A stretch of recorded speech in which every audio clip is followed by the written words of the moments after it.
బంగారు పండ్లు అనేటువంటి అనుదిన వర్తమాన కార్యక్రమం చూస్తున్న మీ అందరికీ ప్రభువైన యేసుక్రీస్తు వారి శ్రేష్టమైన నామంలో వందనాలు శుభములు తెలియజేసుకుంటూ ఉన్నాను.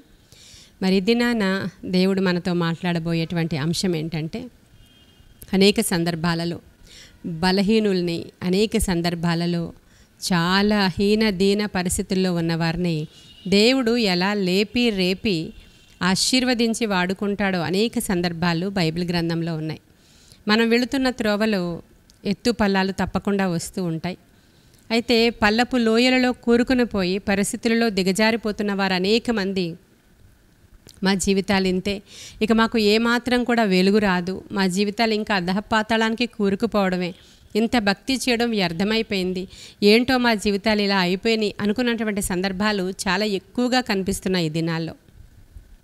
ఎలా ఉన్న వాళ్ళు అలాగే ఉండిపోరు. బైబిల్ ఏమని సెలవిస్తుందంటే, ఆమోసు గ్రంథం 5వ అధ్యాయం 8వ వచనంలో, ఆయన తప్పక కారు చీకటిని ఉదయముగా మార్చువాడు అనేటువంటి మాట చూస్తారు మీరు. అంటే ఆ మాటకు ముందు ఇలా ఉంటుంది, ఆయన సప్తఋషి నక్షత్రములను, మృగశీర్ష నక్షత్రములను సృజించినవాడు, కారు చీకటిని ఉదయముగా మార్చువాడు అని. కారు చీకట్లో కూరుకుని పోయినటువంటి జీవితాల్లో తప్పకుండా వెలుగు వస్తుంది అనడానికి ఇది ఒక మంచి మాటగా మనం తీసుకోవచ్చు. బైబిల్ గ్రంథంలో హోషేయ గ్రంథంలో ఇటువంటి మాట ఒకటి ఉంటుంది, 6వ అధ్యాయం 3వ వచనంలో, ఉదయం తప్పక వచ్చిన రీతిని ఆయన ఉదయించును అనేటువంటి మాట. అంటే ఎప్పుడైనా రాత్రి పడుకునేటప్పుడు రేపటి దినాన తప్పకుండా ఉదయం వస్తుంది, వెలుగు వస్తుంది, అప్పుడు మరలా మనం లేస్తాము అనేటువంటి ఉద్దేశంతో పడుకుంటాం కదా. అదే రీతిగా బలహీనతలతోనూ, బంధకాలతోనూ, ఇరుకులతోనూ, భయంకరమైన శోధనలో చిక్కుకుపోయిన వారు, ఇక మాకు అంతా చుట్టూ చీకటే అలముకొని ఉంది, మాకు ఏ హోప్ లేదు అనుకున్న వారు కూడా తప్పకుండా మాకు రేపటి దినాన ఉదయం ఉంది, కారు చీకటిని ఉదయంగా మార్చే దేవుడు మాతో ఉన్నాడని నమ్మాలి అని వాక్యం సెలవిస్తూ ఉంది. మనం న్యాయాధిపతుల గ్రంథం 4వ అధ్యాయంలో చూస్తే దెబోరా అనేటువంటి ప్రవక్త్రి మనకు అక్కడ కనిపిస్తారు. ఆవిడ న్యాయాధిపతి కూడా. కనాను రాజు అయినటువంటి యాబీను చేతిలో 20 సంవత్సరాలు ఇనుప కొలిమిలో కాలిపోతున్నటువంటి పరిస్థితులు అవి. చాలా భయంకరమైన పరిస్థితి. ఆ యాబీను రాజు దగ్గర సీసేరా అనేటువంటి ఒక సైన్యాధిపతి ఉంటాడు. అతడు చాలా బలవంతుడు. 900 ఇనుప రథాలను పెట్టుకుని చాలా భయంకరమైనటువంటి క్రూరత్వముతో ప్రజలను హింసిస్తూ ఉన్నాడు అతను. మామూలుగా వీళ్ళు చూస్తే వీళ్ళ దగ్గర ఏ విధమైనటువంటి ఆయుధాలు లేవు. 20 సంవత్సరాల నుంచి చెరలో కూరుకుని పోయి చీకటిలో అల్లాడుతున్న పరిస్థితి అది. రేపొద్దున మాకు ఏమైనా మా పరిస్థితుల్లో వెలుగు ఉదయిస్తుందా అనేటువంటి చీకటి పరిస్థితుల్లో, అంటే అటువైపు శత్రువు చాలా బలవంతుడు. వాడిని గనక మనం చూస్తే, ఆ పరిస్థితిని గనక చూస్తే రేపటి దినాన మరలా ఉదయం అవుతుందనే పరిస్థితి లేదు. అంత భయంకరమైన పరిస్థితుల్లో దేవుడు ఈ యొక్క దెబోరాతో మాట్లాడడం జరుగుతుందండి. ఆవిడ సరళ వృక్షం క్రింద కూర్చొని తీర్పులు తీర్చేది అని రాయబడి ఉంది ఆవిడ గురించి. ఆవిడ ఒక ప్రవక్త్రి, న్యాయాధిపతిగా దేవుడు ఆమెను ఎన్నుకున్నారు. అయితే ఆమె దేవుడు మాట్లాడుతున్నాడు ఏమనంటే, తప్పకుండా నేను ఆ యొక్క కనాను రాజును మీ చేతికి అప్పగిస్తాను, సిసేరాను మీ చేతికి అప్పగిస్తాను, మీ జీవితాల్లో తప్పకుండా వెలుగు ఉదయింప చేస్తానని దెబోరాతో మాట్లాడినప్పుడు దెబోరా బారాకు అనేటువంటి వ్యక్తిని పిలుస్తుంది. ఆమె ఏమంటుందంటే, నఫ్తాలి గోత్రములోను జెబూలూను గోత్రంలో ఉన్నవారిని 10,000 మందిని పిలుచుకుని రా, నీవు 10,000 మందితో కూడా నీవు కూడా యుద్ధానికి వెళుదువు, కానీ తప్పకుండా దేవుడు ఆ కనానీయులను నీకు అప్పగిస్తారు, ఇది దేవుని యొక్క వాక్కు అని దెబోరా మాట్లాడుతుంది. అయితే అలా మాట్లాడినప్పుడు ఆ బారాకు ఏమంటున్నాడంటే, నీ వస్తేనే నేను కూడా యుద్ధానికి వెళ్ళేది అంటున్నాడు ఆయన. ఈవిడ ఒక స్త్రీ. ఆ నఫ్తాలి జెబూలూను గోత్రాల వాళ్ళు కూడా ఎవరంటే, గోత్రాలన్నిటిలోనూ అది బలహీన గోత్రాలని చెప్పబడినటువంటి గోత్రాలు.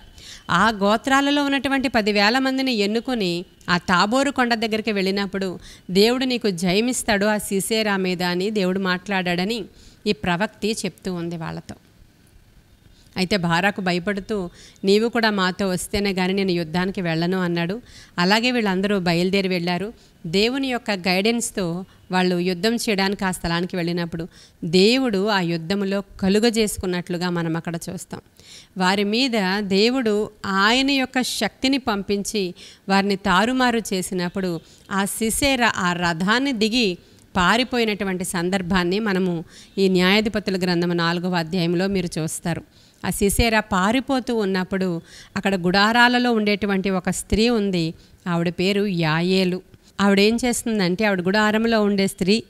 అయితే ఆ స్థలాలలో ఉన్నటువంటి వారందరికీ తెలుసు ఈ సిసేరా ఏ విధముగా ఇజ్రాయేలీల మీద ఉక్కు పాదము నిలిపాడో, ఎలా 20 సంవత్సరాల నుంచి వారిని ఏలుబడి చేస్తూ చెరలోనికి పంపిస్తూ చాలా భయంకరమైనటువంటి చీకట్లోనికి ప్రజలను నెట్టివేశాడో ఆమె ఎరుగును గనుక ఆమె ఏం చేస్తుందంటే, అతన్ని తీసుకొచ్చి సేదదీర్చి తన గుడారంలోనికి తీసుకుని వెళ్ళి ఒక పాలుబుడ్డి తీసుకుని వచ్చి సేద తీర్చడానికి అవసరమైనటువంటి పరిచర్యలు చేసి, ఆ పాలు తాగి నువ్వు పడుకో, ఎవరు రాకుండా నేను చూస్తాను అని చెప్పి ఆయనకి మర్యాదలు చేసి ఏమాత్రం అనుమానం రాకుండా అతడు గాఢ నిద్రపట్టి నిద్రపోతున్న సమయంలో మేకు తీసుకుని తల పగలగొట్టినటువంటి సందర్భాన్ని మనం ఈ అధ్యాయంలో చూస్తాం. ఇక్కడ నేనేం చెప్పాలని ఆశపడుతున్నానంటే, ఈ యొక్క కథ, ఈ దృష్టాంతాలు ఇవన్నీ మనకు తెలిసినవే. ఇప్పుడు ఒక స్త్రీని బైబిల్ ఏమంటుందంటే బలహీన ఘటము అంటారు. అంటే పురుషుడి మీద స్త్రీ సహజంగా బలహీనమైనటువంటి శరీరం కలిగి ఉందనేటువంటి ఉద్దేశము కావచ్చు, బలహీన ఘటముగా ఉందనేటువంటి ఉద్దేశం కూడా కావచ్చు. ఈ జెబూలీను నఫ్తాలి గోత్రాల వాళ్ళు కూడా బలహీనమైన గోత్రాలకి చెందినవారు అంటారు. ఇక ఏ స్త్రీ అయితే మేకు తీసుకుని కణతలో దిగ్గొట్టి ఆ యొక్క తలను పగలగొట్టిందో ఆవిడ కూడా స్త్రీయే. ఇక్కడ మనం చూసినప్పుడు ఇజ్రాయేలీల మీద జయము రావడానికి ఈ స్థలములో దేవుడు అందరూ బలహీనులనే వాడుకున్నట్లుగా మీరు చూస్తారు. మనం ఈ దృష్టితో చూస్తే వాళ్ళందరినీ మనము గనుక ఆలోచన చేస్తే 900 ఇనుప రథాలు కలిగి అందరినీ భయకంపితులు చేస్తూ, అసలు అతను చూస్తేనే భయం కలుగుతుంది. అతనికి ఉన్నటువంటి కెపాసిటీ చూసినప్పుడు ఎవరు కూడా అతని దగ్గరికి వెళ్ళి నెగ్గలేరు అనుకుంటున్నటువంటి ఒక బలవంతుడైనటువంటి ఒక వ్యక్తిని జయించడానికి బలహీనులు అనబడిన వారిని దేవుడు ఇక్కడ వాడుకున్నట్లుగా మీరు చూస్తారు. అయితే చాలా సందర్భాలలో చాలామందికి బలహీనతలు వస్తూ ఉంటాయి. శరీర బలహీనత అవ్వచ్చు, ఆర్థిక బలహీనత అవ్వచ్చు, కుటుంబాలలో చిక్కుకున్న సమస్యల ద్వారా వాళ్ళు బలహీనులు అయిపోవచ్చు. ఒకప్పుడు చాలా బలవంతులు అనబడిన వారు వారి ఇంట్లోనికి వచ్చినటువంటి శోధన సమస్య వల్ల దిగజారిపోయి బలహీనతలోనికి వెళ్ళిపోయిన వాళ్ళు, బలహీనుల కేడర్లోనికి వెళ్ళిపోయిన వాళ్ళు ఉండొచ్చు. దేవుడు సమస్యలు ఎవరికైనా వచ్చినప్పుడు తప్పక విడిపిస్తాను అనే వాగ్దానాలు బైబిల్లో ఉంటాయి. అయితే చాలా సందర్భాలలో వారు చేసుకున్నటువంటి అతిక్రమాల ద్వారా, పాపము ద్వారా, వారు అవిధేయతల ద్వారా చెరలోనికి నెట్టివేయబడే సందర్భాలు చాలా కనిపిస్తాయి.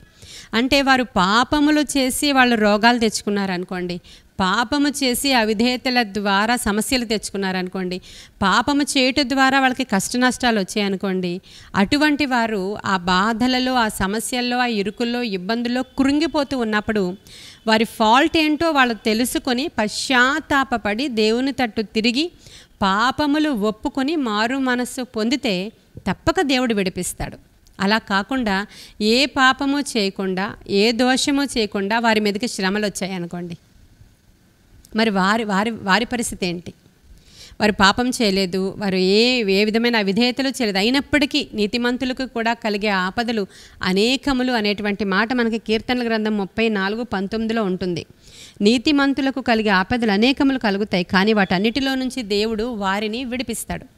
నీతిమంతులకు ఆపదలు కలుగుతాయి, కానీ తప్పకుండా విడిపిస్తాడనే వాగ్దానం ఉంది. అయితే తప్పులు చేసిన వారు ఆ తప్పుల ద్వారా తెచ్చుకున్నటువంటి శిక్ష ఉంది చూశారు, ఆ శిక్షను ఎలా తప్పించుకోవాలి? వాళ్ళు నిజముగా పశ్చాత్తాపపడి మారు మనస్సు పొంది దేవుణ్ణి వేడుకున్నట్లయితే దేవుడు విడిపిస్తాడు. తరువాత తగిన సమయంలో వారిని లేవనెత్తుతాడు. అలా కాకుండా తప్పులేమీ ఒప్పుకోకుండా కప్పిపుచ్చుకొని ఎందుకో మాకు ఈ శ్రమలు వచ్చాయి, ఎందుకో మాకు ఈ వేదనలు వచ్చాయి, మాకే ఎందుకు వచ్చాయో, మాకే దేవుడు ఎందుకు పెట్టాడో అని వాళ్ళు ఇంకా అలాగే దేవుణ్ణి దూషించుకుంటూ తమ తప్పులను కప్పిపుచ్చుకున్నారనుకోండి, వారు ఆ శ్రమలలో కూరుకుని పోయి నశించిపోతారు. ప్రేమన దేవుని బిడ్డలారా, వారి జీవితంలో ఇంకా వెలుగు లేదు, రాత్రిలోనే వాళ్ళు నశించిపోతారు. ఇక్కడ కారు చీకటిని ఉదయముగా మార్చువాడు అనే సబ్జెక్ట్ని మాట్లాడుకుంటున్నాం మనం. బలహీనులను దేవుడు తప్పకుండా లేవనెత్తుతాడు అనే సబ్జెక్ట్ని మాట్లాడుకుంటున్నాం. ఇప్పుడు అదే నీతిమంతులైతే వారికి శోధనలు వస్తాయి, రావని చెప్పట్లేదు. మనకి ఉదాహరణగా యోబును చెప్పుకోవచ్చు, ఆయనకి శోధనలు వచ్చాయి. శ్రమలు వచ్చాయి, ఇరుకులు వచ్చాయి, ఆర్థిక ఇబ్బందులు వచ్చాయి, శరీర శ్రమలు వచ్చాయి. ఇంట్లో జరిగిన గందరగోళాల వల్ల చాలా దిగజారిపోయి చుట్టూరు చూసినప్పుడు ఎటువంటి వెలుతురు కనబడట్లేదు అతనికి. ఎటువంటి వెలుగు లేదు. ఇటువైపు చూస్తే బిడ్డలు లేరు, అటువైపు చూస్తే స్వస్థత లేదు, ఇటువైపు చూస్తే ఆరోగ్యం లేదు, ఇటువైపు చూస్తే నా అన్న వాళ్ళు ఎవ్వరూ సహాయానికి ఆయనకి లేరు. అంతా చీకటే. కానీ దేవుని దృష్టిలో అతడు నీతిమంతుడుగా ఉన్నాడు గనుక ఆయన యొక్క జీవితంలో దేవుడు ఉదయాన్ని ఇచ్చాడు. అది ఎలాంటి ఉదయం అంటే పట్టపగలు మెట్ట మధ్యాహ్న సూర్యుని తేజస్సు వలె ఆయన యొక్క తేజస్సును ప్రకాశింపచేశాడు. యోబు గ్రంథంలో ఈ మంచి మంచి మాటలన్నీ ఉంటాయి. నీవు కనుక నీ గుడారములో నుంచి దుర్మార్గతను తీసివేసుకున్న ఎడల, దాన్ని కొట్టివేసిన ఎడల దేవుడు నీ యొక్క జీవితంలోనికి వెలుగు ప్రకాశింపచేస్తాడు. ఆ వెలుగు ఎలా ఉంటుందంటే మిట్ట మధ్యాహ్నపు సూర్యుని తేజస్సు వలె ప్రకాశింపచేస్తాడు అనే మాటను చూస్తాం. అయితే ఈరోజు మేము చాలా బలహీనులం, మాకు బలం లేదు, ఆర్థిక సపోర్ట్ లేదు, లేకపోతే ఈ రోగం నుంచి మమ్మల్ని విడిపించడానికి ఎవరూ లేరు అని మేము బలహీనులమని మీరు అనుకుంటున్నట్లయితే, ఇంకా మా జీవితం చీకట్లోనే కొట్టుమిట్లాడిపోతుంది అనుకున్నట్లయితే, మేము చాలా బలహీనులమని మీరు అనుకున్నట్లయితే నీ బలహీనతలోనే బలాన్ని పరిపూర్ణం చేస్తాడంట ఆయన. ఇక్కడ దెబోరా అనేటువంటి స్త్రీ ఆవిడ యుద్ధం చేయగలదా? ఒక స్త్రీ, ఆవిడేమి యుద్ధ విద్యలు నేర్చుకున్న ఆమె కాదు. ఒక వ్యక్తి, ఒక లప్పిదోతు భార్య అయిన దెబోరా అని రాయబడి ఉంటుంది. అంటే ఒక వ్యక్తికి సాధారణమైన గృహిణి ఆవిడ. సాధారణ గృహిణిని దేవుడు తీసుకొచ్చి న్యాయాధిపతిగా, ప్రవక్త్రిగా అభిషేకించుకుని ఇజ్రాయేలీల మేలు కొరకు ఆవిడని వాడుకున్నాడు అంతే. బలహీనురాలు మామూలుగా చూస్తే. మరి ఆ బలహీనతలో ఆ బలహీనురాలైనటువంటి ఆ ఘటాన్ని యుద్ధానికి వెళ్ళి అక్కడ 10,000 మంది శూరులతో కలిసి వెళ్ళి అసలు ధైర్యం కలిగి వెళ్ళడానికి ఆ బలహీన ఘటాన్ని వాడుకున్నాడు. అసలు ఆ యొక్క శత్రువుని సంహరించడానికి కూడా ఒక స్త్రీనే వాడుకుని చూపించాడు దేవుడు. ఎందుకు అంటే బలహీనతలో ఆయన బలాన్ని పరిపూర్ణం చేస్తాననే వాగ్దానం నెరవేర్చడానికి. ఈరోజు నువ్వెంత బలహీనతలో ఉన్నా, ఎలాంటి కారు చీకటి అనుభవంలో ఉన్నా, తప్పక దేవుడు దాన్ని ఉదయముగా మార్చడానికి సమర్థుడు. ప్రియమైన దేవుని బిడ్డ, నీ చేతిలో ఏమీ లేకపోవచ్చు, ప్రభువు వైపు మాత్రం చూడండి. బలహీనతలను ఒప్పుకోండి, పాపాలని ఒప్పుకోండి, మీరు చేసిన అవిధేయతల్ని ఒప్పుకోండి, దేవుని దగ్గర పశ్చాత్తాపపడండి.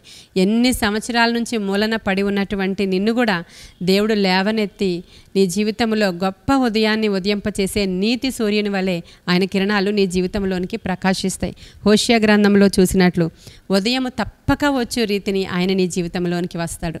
ఇటువంటి గొప్ప భాగ్యం దేవుడు మనకి ఇవ్వాలని ఈ చిన్న మాటల ద్వారా మీరు ధైర్యపరుచుకొని, నీతిమంతులు ఎవరు అంటే ఆయన రక్తంలో కడగబడిన వారు అని బైబిల్లో రాయబడి ఉందండి. నీతిమంతులు ఎవరు? ఎవ్వరు కూడా నీతిమంతులు లేరు. బైబిల్ గ్రంథంలో ఆ మాట కూడా ఉంది. కానీ ఎవరైతే యేసుక్రీస్తు ప్రభువు వారి రక్తంలో కడగబడతామో, మారు మనసు అనుభవం పొందుతామో, పశ్చాత్తాపము ద్వారా దేవునిని సమీపించి పాపాలు ఒప్పుకుంటామో, వారు నీతిమంతులుగా మార్చబడి దేవుడు వారిని విడిపించడం మనం చూస్తాం. యోబు గొప్పగా విడిపించబడ్డాడు.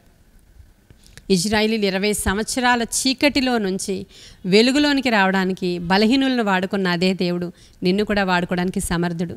అటువంటి గొప్ప ఉదయాన్ని దేవుడు మీకు ఇవ్వాలని ఈ కొన్ని మాటలు దేవుడు మన వెనుకడిలో దీవించునుగాక. ఆమేన్. ప్రార్థన చేసుకుందాం. మహాపరిశుద్ధుడవైన తండ్రి, మహోన్నతుడవైన దేవా, నీకు వందనాలు. సర్వాంతర్యామి నీకు వందనాలు. నీ కృపగల హస్తానికి నీ బిడ్డలను అప్పగించుకుంటూ నీ కృపలో భద్రపరచమని, ధైర్యపరచమని, ఆత్మశక్తితో నింపమని, బలమైన కార్యాలతో తృప్తిపరచి దేవా వారి జీవితంలోనికి నీతి సూర్యుని యొక్క కిరణాలు ప్రకాశించి వెలుగు ఉదయించడానికి సహాయం చేయమని, బలహీనతల్లో నుంచి లేవనెత్తమని, బంధకాలలో నుంచి విడిపించమని, బాధలలో నుంచి విడిపించమని, రోగగ్రస్తులుంటే ఇప్పుడే ముట్టి స్వస్థపరచమని నీ కృపగల హస్తానికి బిడ్డలను అప్పగించుకుంటూ యేసయ్య శ్రేష్ఠ నామములో దిన దీవెనలతో నింపమని అడిగి వేడుకొనుచున్నాము తండ్రి. ఆమెన్. God bless you.